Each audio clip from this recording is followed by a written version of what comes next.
So this is facilitating challenging conversations in the classroom. Thank you for coming. My name is Sheb, like the thing in your backyard. I go by she or they pronouns, either is fine. I'm an instructional consultant at the Drake Institute for Teaching and Learning, where I focus on diversity, equity, inclusion, and justice, also known as DEIJ. And I'm going to let my co-facilitator introduce himself.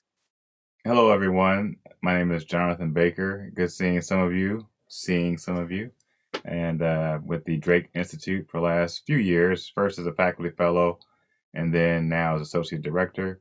And I still hold an appointment in the Department of Statistics, which is where I teach a class fall and spring semesters. Thank you, Shed, for this conversation. Thank you. So we're going to get started. I want to start with a quick note that these materials, I'm just going to take this slideshow and drop it in the chat at the end of the session. The slideshow is also available on the Boomset platform, and you can also just email me for it. And that Drake consultants are available, and we're here to help you. So if you want to continue this conversation, folks like me and Jonathan at the Drake are here specifically to talk to you about those questions. So I want to start with a question for you all, and I ask you all to share your thoughts in the chat.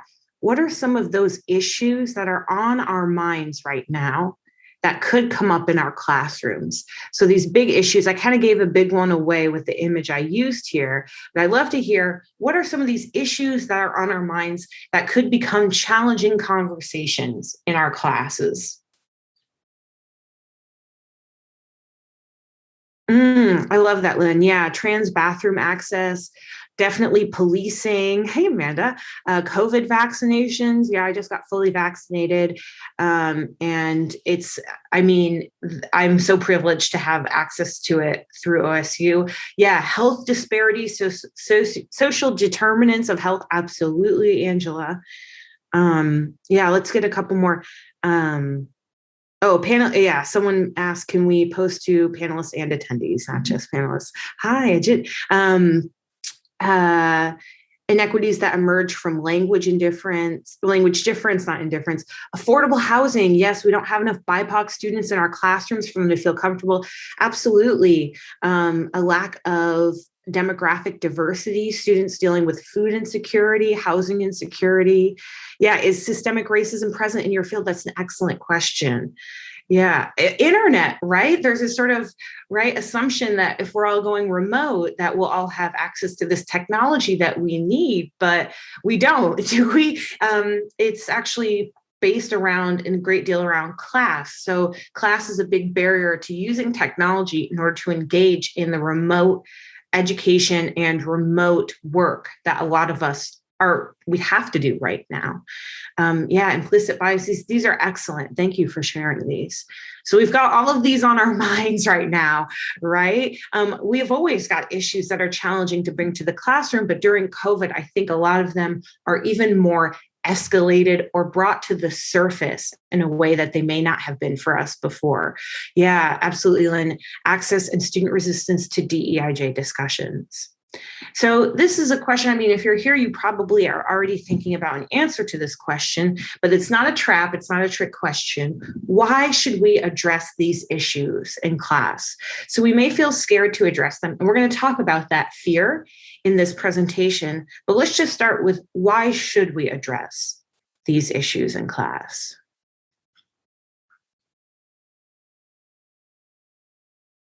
I think we already know some good reasons why.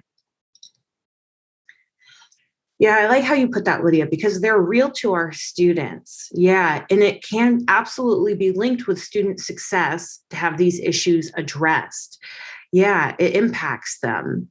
Even if you don't think it impacts you, I love that, Amanda, it still does. And nothing can change without us addressing it. Yeah, I love that, Dan. Helping students develop empathy is a really beautiful way to frame it, to create a sense of inclusion. And because to Christopher's point, not addressing it can actually be a part of the problem itself, which I think is a really great segue here. Thank you, Chris. I love this GIF. I always forget I put it in here. When you see students using strategies you taught them, oh, feels so good. Why address it in class? Well, to model behavior to your students. All these came up in the chat. Remember, we're not just teaching content. We are teaching students to be community members. We're teaching them to be members of a global community, part of this world that we're living in.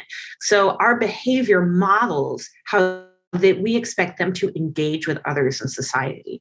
Also, to offer a protected space to explore challenging topics. So creating a space where students can talk about these issues in a generative way.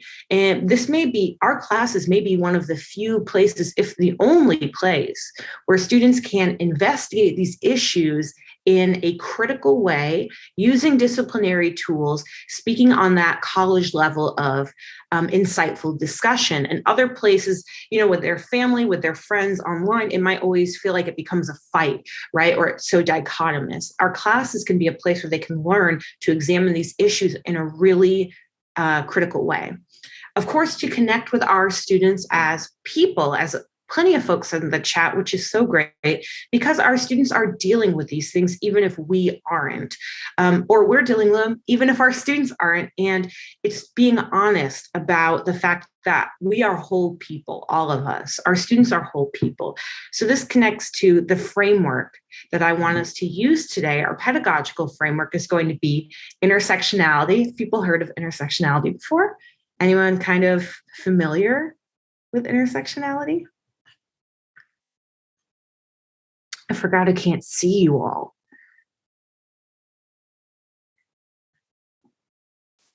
So let me know in the chat if you, yes, awesome. I got some, people saying yes. Okay. If you're not, that's all good. We're going to learn about it. Here's a little quick and dirty, little sort of like refresher on intersectionality. If you give me time, I will go on and on and on about it.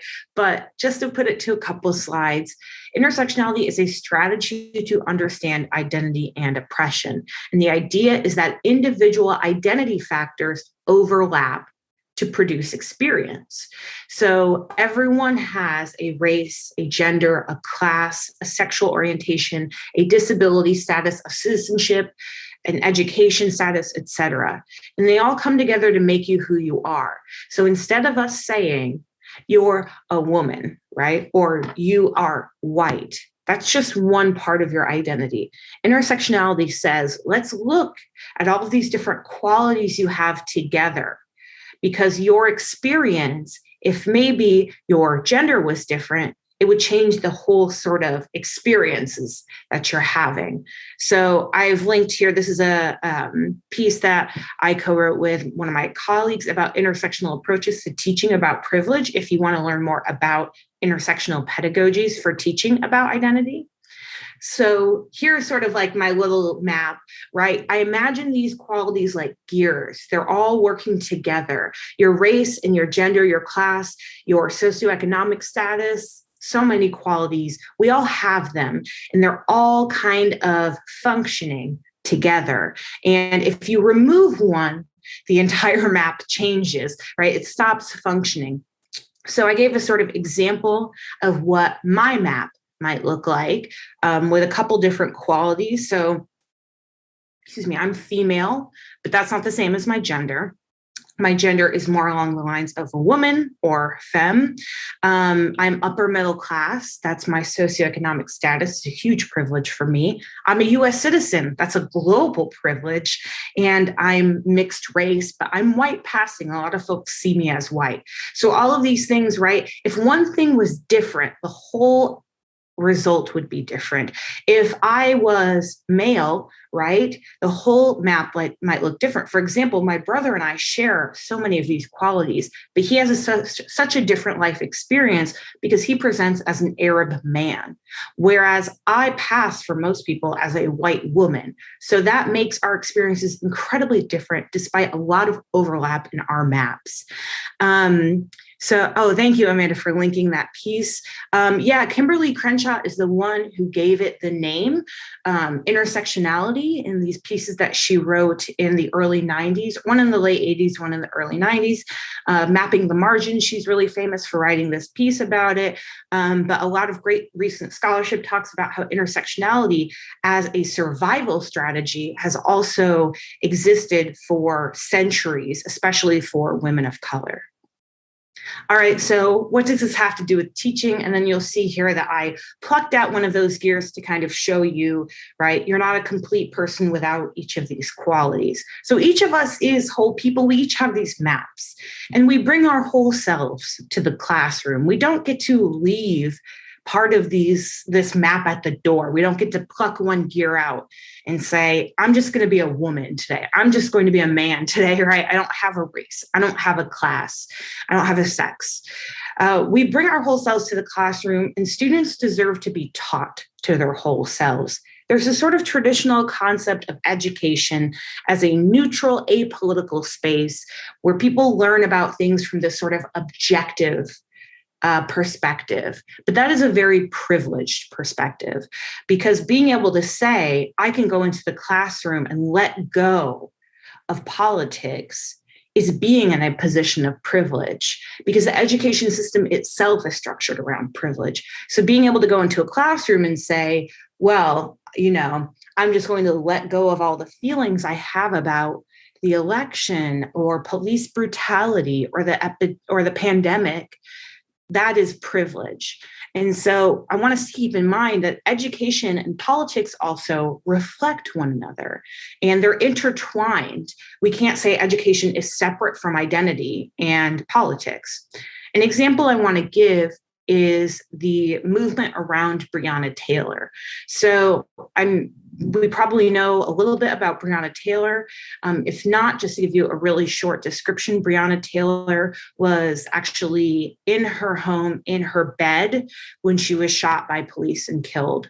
And there was basically a lack of conviction around those actions on the part of the police officers.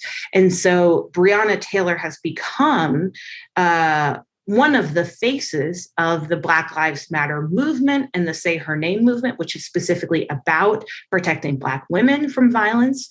So let's see in the chat, can we try and express, why do we think it is that Breonna has become the face of this movement? Why is she such a prominent figure in this story about ending police brutality?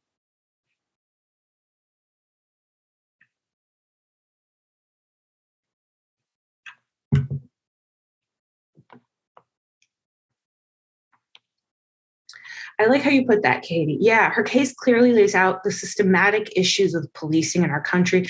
She was a helper. Yeah, she was an ER technician, an emergency room technician, actually. She was never made out as a bad person, right? She didn't do anything. And to Alexis's point, because you're not even safe at home. Absolutely. An innocent person in her home laying in bed, right? So perhaps even sleeping. There's a lot of disagreement among reports about what she was doing. But Lydia, yeah, that's beautifully put. She exemplifies how the vulnerable are being heard. And so Breonna has become the face of this movement, right? At the same time, how was this expressed in our school system? Well, there's this great report from the by great, I mean really upsetting report from the African American Policy Forum that's called Black Girls Matter. And to our most recent point in the chat from Leanne, yeah, now kids aren't even safe in their own schools. Absolutely. So it's these issues live inside our schools too. Nationally, Black girls are suspended at 6 times the rate of white girls, while Black boys are suspended at 3 times the rate of white boys. So that's a finding from the Department of Education. I encourage you to read this Black Girls Matter report. It's really insightful, though the information is really devastating. But I think it's something we all need to know. Pushed out, over policed, and underprotected, there is a direct sort of connection that we see between what happened happened to Brianna, and then the way that our school system works. I would also encourage you, thank you for sharing that link, Jane. I would also encourage you to learn about the school to prison pipeline, the way that our school system pushes people into the prison system. And I encourage folks to, I apologize if I miss a raised hand. I will keep an eye out. But if you do have a question, please go ahead, drop it in the chat. I'm very happy to answer either now or when we have time at the end of the session. So keeping this in mind, so I've just told you, right? I've just asked you to think about how we have a responsibility to address these challenging topics in class because our students are whole people who need to be validated for their experiences. But that doesn't mitigate, it doesn't mean we don't have concerns still. So I'd love to hear in the chat, what are some concerns that you do have about addressing these topics in class? Yeah, that you might offend someone. Absolutely. That it could be counterproductive if the teacher is poorly prepared, right? We've all watched a class discussion, or we probably witnessed a class discussion that just goes, whoa, way out of where we expected, right? And we're not sure how to pull it back. Yeah, concerned about getting through the material if they're not right. If it doesn't feel relevant to the course, will students pay attention? Will I be able to get them to process it? Fear of not being taken seriously because it doesn't feel like your experience overlaps with the content, right? Because of white privilege, or being misconstrued. Maybe not all of our students are actually ready to talk about it. Yeah, maybe you have a couple minoritized students who feel like you don't want to put the burden on them to speak up. Amanda says how to respond to students who might say something that is offensive to myself or other students in class. Absolutely. Yeah, students with opposing viewpoints might sort of create a division in the classroom. Yeah, Jane, thank you for pointing that out. An article in the Chronicle about harassment that instructors have received for speaking up. Yeah, sometimes it's not even safe for instructors as well. And I want to throw out there that it's good to know your teaching environment. If you feel nervous about whether you are safe in your teaching environment to say what you want to say or to lead a discussion, it would be good to learn about what kind of support network you have in your department, in your program, in your unit, what support you might have higher up if you have sort of a line of communication in administration who will support you or will say, okay, here's the kind of content that, yes, like go ahead, have these conversations with students, and to sort of create a safety network for yourself in wherever you teach so that you have instructors who can tell you, I tried this and it worked, or I tried this and it was not, and our supervisor told me not to do it, to learn from others and to have others who will stick with you. Yeah. And there's a lot of responsibility for us in this. So I want to address, these are all very reasonable concerns. These all make a lot of sense. I want to give us a sort of way to think about these concerns. I want to tell you, you can address these issues. Absolutely, you can. And here's how I would encourage framing it for students: emphasizing curiosity, exploration, listening, reflection, dialogue, understanding, and respect, rather than agreement or expertise. There could be disciplinary expertise, but my point here is that it is not about getting everyone on the same page. And that's probably not your goal either. But students will often get into a mindset where they say, I just have to please the teacher. I just need to make the teacher happy. I don't want to get in trouble. Instead, telling students this is not about everyone agreeing.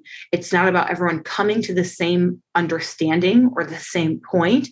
You don't have to leave this class mimicking each other's beliefs. The point is to explore. It's to listen to your peers. It's to respect them. It's to practice respectful discourse with each other. And framing this through disciplinary skills can be really helpful. Every discipline emphasizes these skills in some way: listening, dialogue, understanding, respect. So anchoring it in disciplinary skills shows your students this is connected to your disciplinary scholarship. Being a good scholar means exercising these skills. These are scholarly qualities. And again, emphasizing understanding. rather than resolution. We're not all trying to come to an agreement. We're trying to understand one another. Encourage your students to occupy multiple perspectives on the same issue. So we are trying to just understand why someone would be on this side, why someone would be on this side. Can we understand? We don't have to agree, but do we understand? And then, of course, if we are not sure where to draw the line on conversations, what I would say, thanks, Michael, is conversation should be generative or productive. It should be going somewhere. Something should be produced. Understanding should be happening. When it stops being generative, it's no longer an appropriate conversation for class. So if you're not sure quite where to put the parameters on it, you can speak to students and say, it should be generative. It should be productive. We should be understanding one another. When we begin harming one another or hurting one another, it's no longer productive. And focusing on empathy can be a really powerful tool. So if we're talking about empathy, I want to bring up Brené Brown. Any fans of Brené Brown, give me a shout in the chat.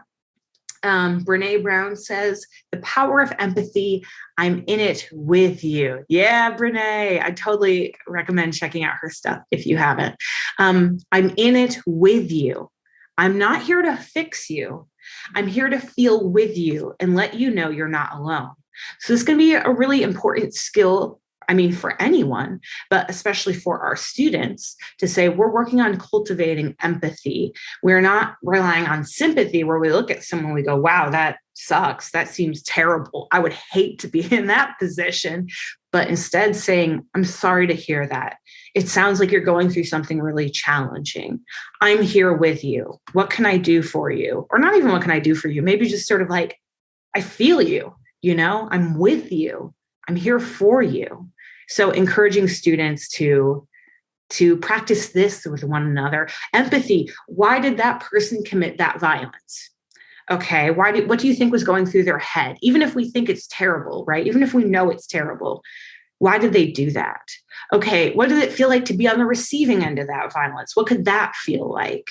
So exploring that everyone involved is a human. So I want to share some strategies for engagement. And I'm actually going to start with some basic guidelines, and then I'm going to ask Dr. Baker to share some of his experience.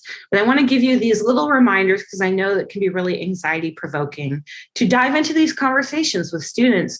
So no matter the conversation, I am going to ask you to assess whether students and you are open to the conversation. So are they ready? Are you ready?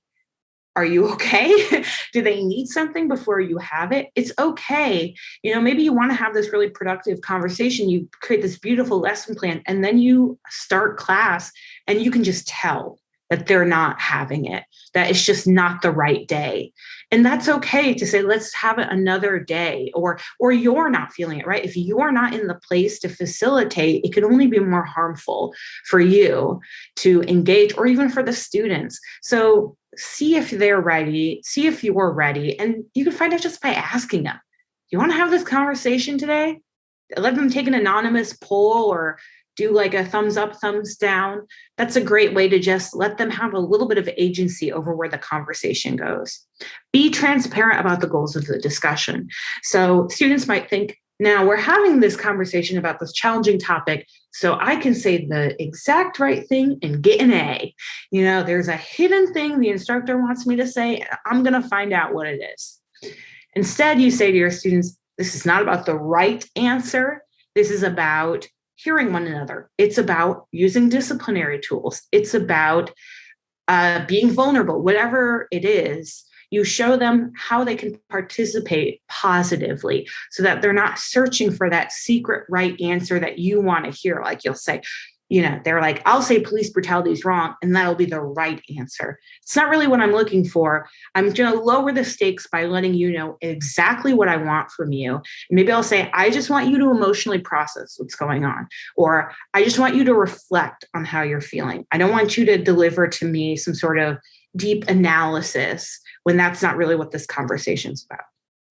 Anyone ever made community guidelines or discussion guidelines or a classroom contract? with their class where you create an agreement with the students? Yeah, if you haven't tried it before, I recommend giving it a shot. And what you do is you say to the students, what do you think should be the guidelines of our classroom, our community, our discussions? And they will tell you. Students know what they want. They know what respectful conduct looks like. They know what disrespectful conduct looks like.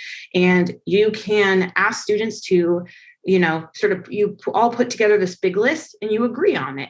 You say, okay, we all agreed that if you disagree with someone, you speak to their opinion, but not who they are as a person. So then you can kind of hold students to that. You can remind them of it before a challenging conversation. Keep it on Carmen or in your syllabus where everyone can see it. You update your syllabus if you want to, and remind students we have community guidelines that we need to follow to be respectful. Call in instead of call out. So I do a whole workshop on calling in. If you want to learn more about it, I'm very happy to share the materials with you or let you know the next time I'm running it. It's a huge issue is what I'm saying, the topic of calling in. The basic idea is that we might call people out when they behave in a way that seems problematic to us. We shame them publicly, essentially, or we point them out in front of everyone and say that's wrong. Calling in is instead when you try to create grace for them and you assume they have positive intentions and that maybe it's coming from a place of a lack of education, a lack of experience. And you say, look, I'm going to give you a chance, right, to redirect your behavior. So a student says this thing and you say, what do you mean by that? Or you say, can you tell me more? Or actually, I think the respectful terminology is blank. That's calling in. Calling in doesn't always work because some folks are not interested in correcting their behavior. So you might have to call them out ultimately. But calling in is a good practice of just investigating and trying to understand what the person's intention is before putting them on the spot publicly. And then don't talk around the issue. So I always talk about this. So here's how a lot of us have been trained to speak about challenging topics. Here's the point, and here's our way of speaking better. Something happened. It's a challenging time for all of us. People are upset about things, Instead of what would be better is to say, police brutality is a problem in the US right now. People are scared about the pandemic, right? So speaking directly to the issue, using the language to describe it, not that you have to align yourself with a political perspective on it, but rather to speak to the issue and not around it. Instead of, this can do a disservice to your students where it makes it sound like what they're going through is unspeakable. It's inappropriate for class. Instead, just saying, right, we're dealing with racism in our education system. We're dealing with, vaccine hesitancy, and how do we speak to that? So I'm going to invite Dr. Baker to do some sharing now about how he has been transformed. So I'm going to start with your first bullet point, Dr. Baker, and we'll go from there. All right, excellent. Thank you very much, Shad, for providing the overview. And I think for me personally, over the years, I've been that faculty member that wanted to have relevant topics, relevant ideas for my students, relevant data sets. So back in the old days, I would have my students bring in their cell phone bills and look at how many, wait for it, peak minutes they use that month, right? So that was what we did back in the old days. Nowadays, I kind of talk about the monthly bill. I talk about some culturally relevant issues. So as Gloria Ladson-Billings talked about, things that are relevant to the students. So the big football game that's going on. I've learned over the years to not mention the Brady Bunch. That's kind of like, black and white television in their mind. So don't bring that up. That's not going to work. But in all seriousness, I have talked about current events, some that are not as comfortable as others. I've talked about the 2016 election and the way different counties voted compared to urban versus rural counties. I remember very specifically talking to my students about the attack on North Campus that happened about several years ago, about 5 years ago, I guess it was, and it occurred in one of the buildings, and we were in the actual next building when it happened. So we talked about that, like how was everyone doing. So I've always been that professor to kind of say let's be relevant here, right? So I wasn't just away just doing mathematics, um, and so I've also learned the process to have some civility. So even teaching remotely, there's been this idea: let's have some guidelines, let's have some expectations, let's have some parameters. So and then so how was I transformed? I've learned to kind of keep it 1,000. Now, some of you might hear like, okay, well, what does keep it 1,000 mean? Well, keep it when at 100 is one idea, but I've learned to keep it 1,000. I've told my students that, at Ohio State, keeping it 100, being authentic, I guess you could say, is that I may be the only African American instructor that you have at Ohio State. And I have to kind of balance between being myself and not being stereotypical. I remember very, very clearly once when I told someone that I worked at Ohio State, and they assumed I was a coach, and not a math coach, right? But just an athletics coach. And I say, how have I been transformed? I think by keeping it 1,000, I've learned to add an extra level of emotion during the pandemic. So I brought, as Shad has talked about, my whole self in, my whole person being empathetic. The end of May, I did say it was a very tough week for me. And I did share some things with people that with my students, how I appreciated those who protested. And if they have questions, I felt supported. If they have questions, in my class, we even took a moment of silence. So, if as far as the issue of how much time to take or not take, I tended to just maybe take a few minutes, if you will, for my courses. But also by having the conversation, students knew that it kind of opened the door. And I'll put a little comment here in the chat as well if you're wondering about that. I do recall by bringing and sharing my whole self. This is back in the spring semester, about a year ago. About a year ago, that one of my students started coming to me with their microaggressions that they had experienced. So I remember a student very clearly telling me, "Hey, Dr. Baker, someone told me to go back to my country." And I said, looked at him kind of funny, and he goes, "Yeah, I'm from Dublin, Ohio." And just the hurt that my student felt, no one's ever told me that per se, but I just said like that's not cool, right? Just having like some kind of word to say, "I'm here with you, I hurt with you, we will not tolerate that." And so I think adding that emotional component helped endear me to my students.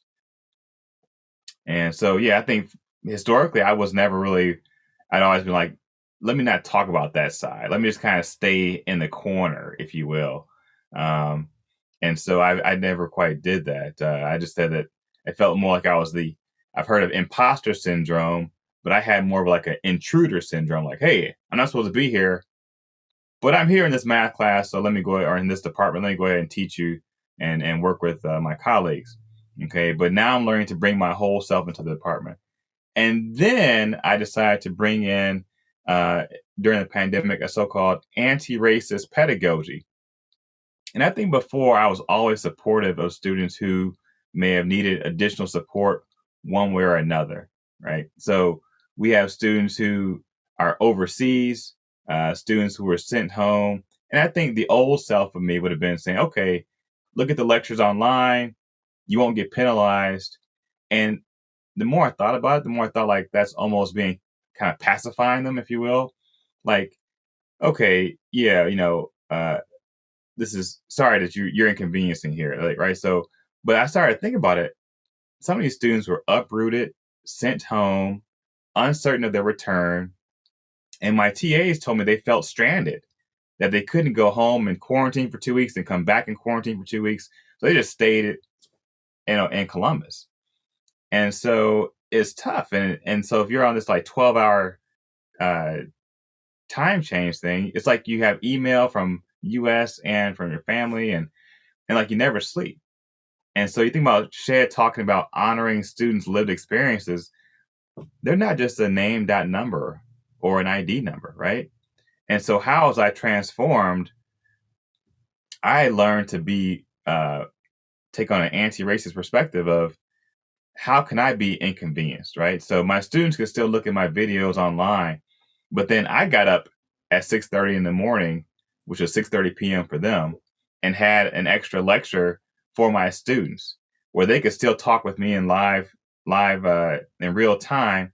And the cool thing about it, I could see their, like, you can kind of see what's in the background of my office. I could see their Buckeye banners. I could see more about their personality. I could see like their roommates or their parents walking in the background. They were giving me COVID updates, like what's going on in China. And you know what's funny is like many of them had some Air Jordans, and I'm from Chicago, right? I'm from Chicago. I didn't have Air Jordans until I was like my 20s. They owned all kind of Air Jordans, right? But we bonded, and I wrote letters of recommendation for them, and I think it added an extra level of our to our relationship. And then if you think about it, what does all come down to? You know, being human and being transparent. If you look at all those bullets there, you know, the remote learning and the pandemic for many of us, it it kind of, we may have had different perspectives on when we wanted to jump into remote learning, right? Online learning.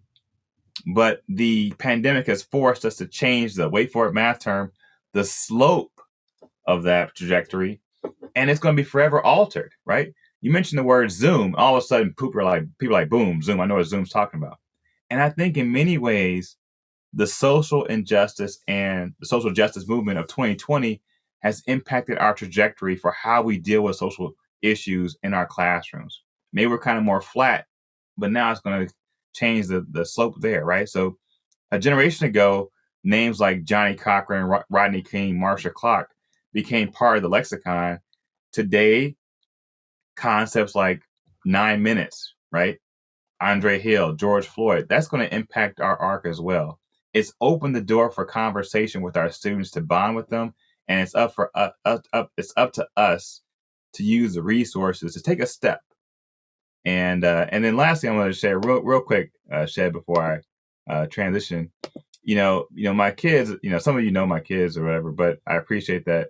But I have this one picture I want to share about them. If you look at the background, you'll see. Well, that's my 3 girls. They're all teenagers, but you'll see on one side a mural, like from the streets of Columbus, and the beauty, right, of the 2020 and all things that we learned from it. On the other side, right next to it, you'll see like a boarded up window. And so for me, it's like a reminder of the pain that we endured during 2020, right? The violence, the uncertainty. So as we go forward into this decade, we're going to have the beauty, but we also have the pain there. And I think we can learn from both to go forward and help our students. Oh, that was awesome. Thank you. Thank you, Dr. Baker. That was he gave me a preview of what he was going to be talking about, but then he swept me up in what he shared. So thank you for being so vulnerable and honest with us, and for sharing. I really appreciate it. Yeah. So I'm going to share some strategies for us to follow Dr. Baker's suggestion. How can we bring these to class? How can we acknowledge our students as human beings? How can we keep it 1,000? So here's our spectrum of engagement. I want to offer you that no matter what class you're teaching, there is a way to bring these topics to your class. And sometimes it might be the best thing to do is, even if it feels distant from class content, your students need to process it, or you need to process it with them, because it's affecting everyone. So what I've done here is create a sort of spectrum. And so whether it's distant or somewhat or directly related. So if it's very distant from your course, something that you can do is acknowledge the issue, acknowledge a range of reactions, and help students connect and clarify. So rather than it being about using any sort of particular lens or framework or trying to look at a specific item or cultural artifact, it might just be about processing and creating that space for students to share and hear one another and to clarify the way that they're communicating. Okay, what do you mean by this? Why are you having this feeling about it? Can you tell us more about your perspective? It could be somewhat related to class content, sort of between these two poles, where you can invite students to understand different perspectives, or it could be directly related to class content, which is when you use disciplinary frameworks. So you take the tools that you've been using through class and you ask students to apply it to this experience, this material. So it really depends on how you see the topic connecting, but the topic will always be connected in some way because everything is political. I've also included this little spectrum of potential activities.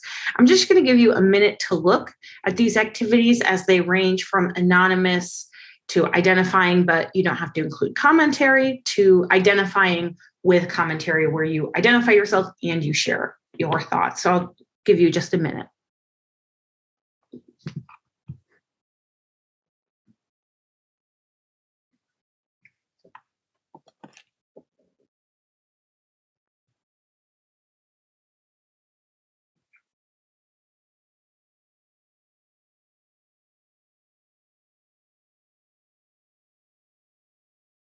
And go ahead, let me know when you're ready to keep going. Yeah, I'm going to explain a couple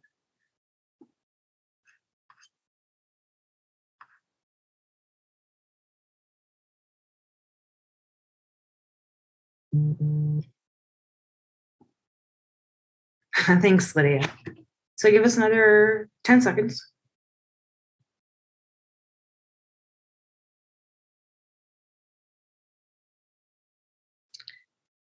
So I want to explain this idea of the write and toss, since I think it's probably the more mystifying one on here. The write and toss is where students, so this is how you do it in a physical class. Students write down what they're feeling anonymously, crumple it up, throw it in the center of the room. Everyone takes, presumably someone else's, but we wouldn't know if you had taken your own. And then you go in a circle and everyone reads theirs out loud. The idea is everyone's ideas get out there anonymously, which can then just kind of release sort of those initial feelings, or it can take down that wall of not wanting to share because now all the ideas are out there. You can do a version of this online using a tool like a Google Doc or maybe something like Mentimeter or a Jamboard. I would encourage you to check those out. It's a great activity for emotional processing when you can feel that there's some nervousness among the students to share. So I've put a couple other ones here. The other two I want to explain. The first is placing themselves on spectrums or quadrants. So I will say, okay, the classroom is, and you can do this on like a document online and let students sort of post on it, is you create a line and you say, all the way over here is agree, all the way over here is disagree. And then you say, I believe blah, blah, blah. And then students align themselves on the line, or you can even do quadrants if you want. And then you ask them if they feel comfortable to explain, why did you pick this point on the line, or why did you pick this point on the line? And then identifying with commentary, I put debate in quotes because debate gets real tricky. Debate can really easily devolve into animosity and a lot of negative affect, a lot of negative feelings, but also students can end up debating issues which impact them directly. So I want us to be careful about using debate when it comes to really any issue, but especially these really personal topics. A couple reminders before we look at some case studies or some examples. The first is that you don't need to be an expert. This is the most common feedback I get is instructors say, I want to correct my students or I want to have these conversations, but I don't have that experience. So how do I correct them if I'm not an expert? And the answer is you don't need to be an expert. The first thing that you can do is that you can invite students to respect lived experience.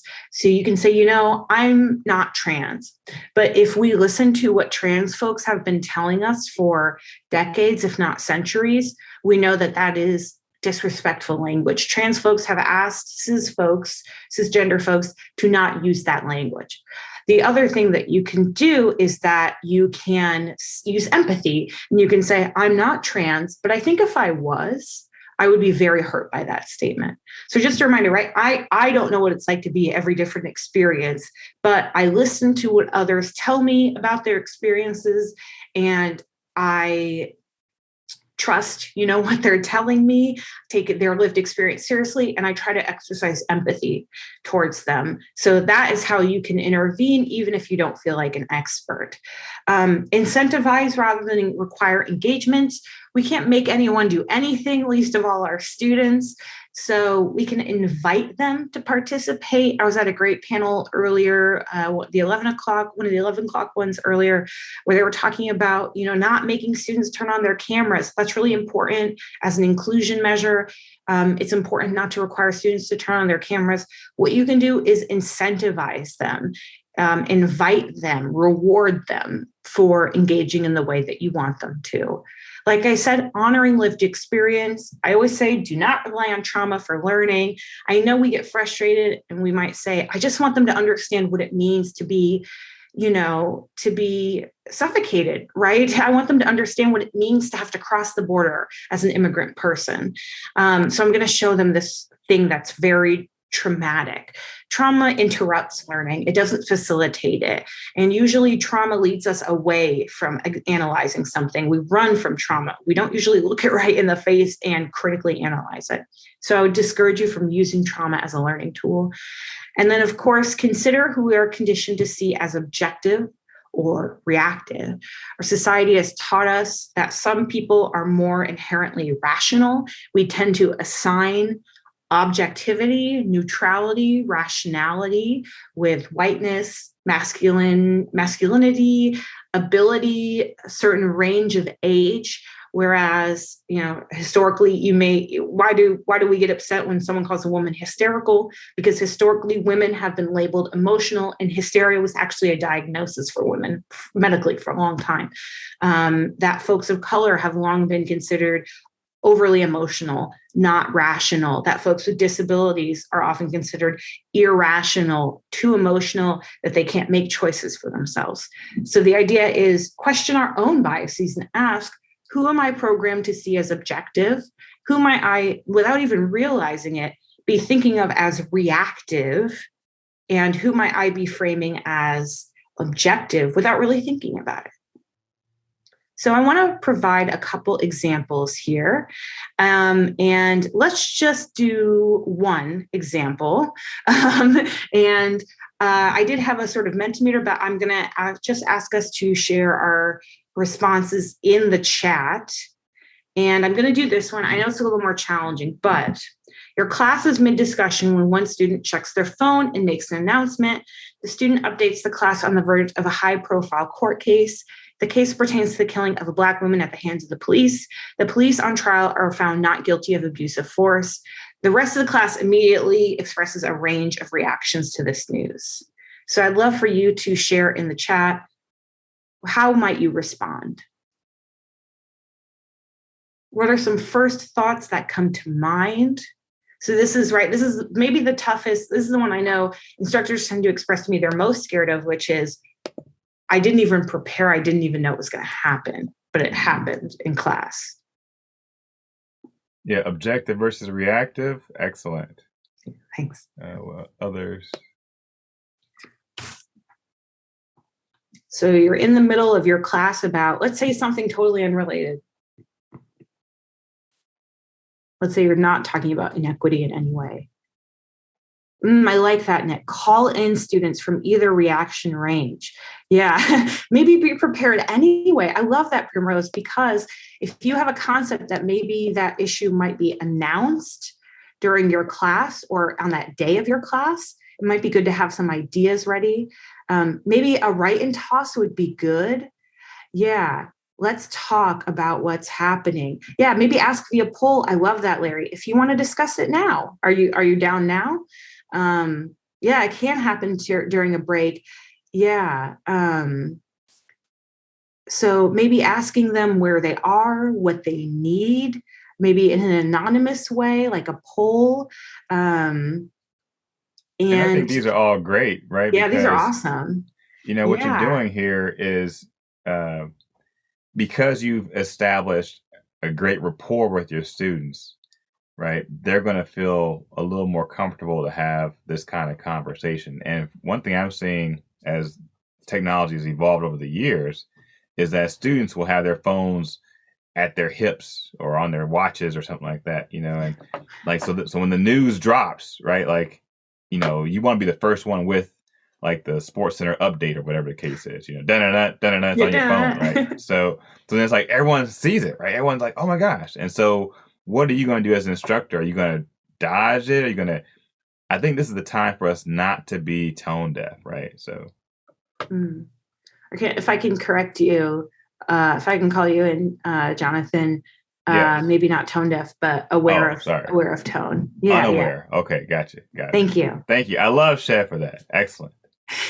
I love what you said, Jonathan, about right, not dodging it, facing up to it. I love this. Jane shared, get them to process silently at first. So maybe just like, Mhm. let's just take a second, right? And then gather your thoughts. I'm going to give you a minute to just like, or let's do a big breath, and then maybe then I'll say, do you want to talk about it? Right? Or if we are going to talk about it, let's set a couple rules, even if it's like 3 rules. If we're going to talk about it, let's set 3 rules for ourselves, be respectful in this way, this way, this way. So these are all awesome suggestions, and I really love them. Keeping an eye on our time, I apologize we didn't get to more examples, but they're in the PowerPoint. Mm-hmm. And so I want to end with a little note about reflection and sharing. Before you start these discussions, or even if you know they might be on the horizon, these are some questions you might want to ask yourself. As an instructor, what's my investment in the issue? What do I want students to take away from engaging this issue? And this is really important to know before a student finds this limit, is for you to know your limits. What are my limits on how students can behave? What's the minimum I ask? What's the maximum I allow? And then make that clear to them and show them how to perform in that range for you. So a little wrap up here. That's a really good question, Cindy, but let me just get to, since we're right at the end, there's a slide here about resources. And I want to say thank you. And I want to say thank you to Karen, who is doing our live captioning for us today. So thank you so much for doing that, Karen, and for helping us be an accessible presentation. And to our Innovate staff for helping make this a really accessible event in a bunch of different ways. Do I have time to answer a question? Is that okay? I'll go for it. Okay. So Cindy asks, what are some ideas for beginning the conversations? That's a great, when students are unaware or don't care because of privileges that they grew up with. So maybe trying to ask them to find the connection that they might have to the topic, or to ask them to empathize with those who do have a connection to the topic.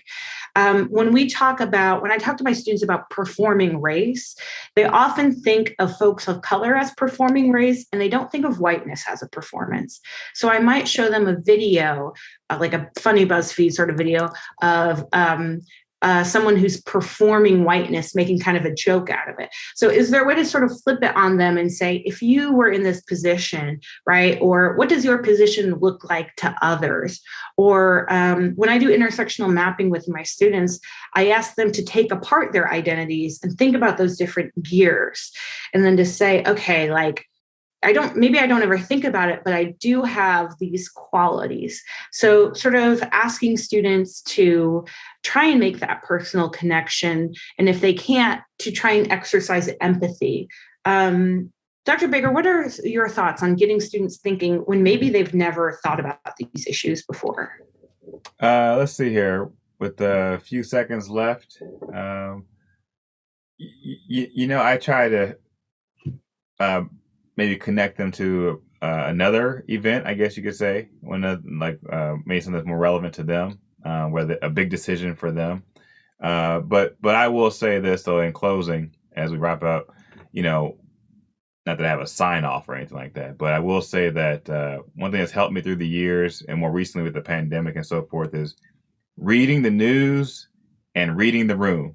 You kind of there's some hot topic going on in the news. Your students are aware of it, but yet you kind of read the room to see if it's the space or the time to have the conversation. So that's all I gotta say. I like that. I think you could even say to your students, why, like, do you feel connected to this? Why or why not? And sort of dive into it with them there and acknowledge how awkward they might feel if they don't feel any connection. Thanks, Primrose. Thank you. I just dropped the PowerPoint in there. I hope that helps answer some of your questions, Cindy. It's such a good question. And I know we're right at time, so I'm gonna, I think, let everyone go. I want to say thank you again to my co-presenter, Dr. Baker, who's amazing as always. And I hope you all enjoy the rest of your day with the conference, the keynote.